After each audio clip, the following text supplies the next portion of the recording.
തിരുസഭ ഇന്ന് അനുസ്മരിക്കുന്ന പ്രധാന വിശുദ്ധൻ വിശുദ്ധ ജോൺ കാൻഷിയൂസ്. ജീവിതകാലം AD 1395 മുതൽ 1473 വരെ. സൈലേഷ്യയിൽ കെൻറി എന്ന പ്രദേശത്ത് വിശുദ്ധ ജോൺ ജനിച്ചു. ക്രാക്കോ നഗരത്തിലായിരുന്നു അദ്ദേഹത്തിന്റെ സർവകലാശാലാ വിദ്യാഭ്യാസം. അനന്തരം അദ്ദേഹം ഒരു വൈദികനും വിശുദ്ധ ഗ്രന്ഥ അധ്യാപകനുമായി. വിശുദ്ധർക്കുണ്ടാകാറുള്ള അനിവാര്യമായ ഒരു പ്രതിബന്ധമെന്ന് പറയട്ടെ, അദ്ദേഹത്തെ വിരോധികൾ കോളേജിൽ നിന്ന് പുറത്താക്കി.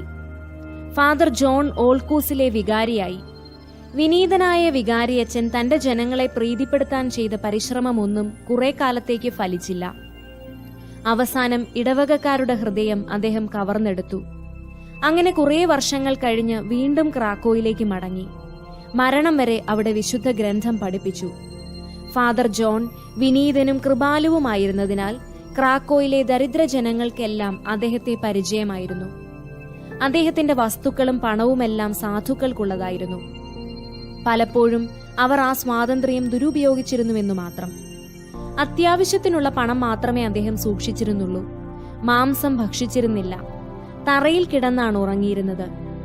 തുർക്കികളുടെ കരങ്ങളാൽ രക്തസാക്ഷിത്വം വരിക്കാമെന്ന് കരുതി അദ്ദേഹം ജെറുസലേമിലേക്ക് ഒരു തീർത്ഥയാത്ര നടത്തി. ഭാണ്ഡം പുറത്തു വഹിച്ചുകൊണ്ട് 4 പ്രാവശ്യം റോമയിലേക്ക് തീർത്ഥാടനം ചെയ്തു. പ്രായശ്ചിത്തം ചെയ്യുമ്പോൾ ആരോഗ്യവും കൂടി പരിഗണിക്കേണ്ടതില്ലേ എന്ന് ആരെങ്കിലും ചോദിച്ചാൽ മരുഭൂമിയിൽ തപസ് ചെയ്ത പിതാക്കന്മാരുടെ ദീർഘായുസ്സിനെ പറ്റി അദ്ദേഹം ഉപന്യസിക്കും. പഴയ ലത്തീൻ കാനോന നമസ്കാരത്തിൽ ഒരു കഥ വിവരിച്ചിട്ടുണ്ട്. ഒരിക്കൽ കവർച്ചക്കാർ അദ്ദേഹത്തിന്റെ പണം കൊള്ള ചെയ്തു. അവസാനം അവർ ചോദിച്ചു, ഇനി പണം വല്ലയിടത്തും സൂക്ഷിച്ചു വെച്ചിട്ടുണ്ടോ എന്ന്. ഇല്ലെന്ന് അദ്ദേഹം മറുപടി നൽകി.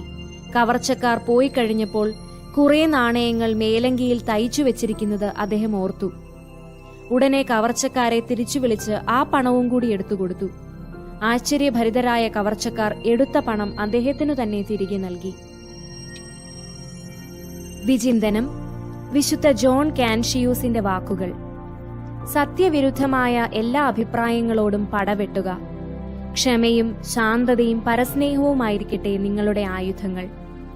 അക്രമം നിങ്ങളുടെ ആത്മാവിന് ദോഷം ചെയ്യുന്നു.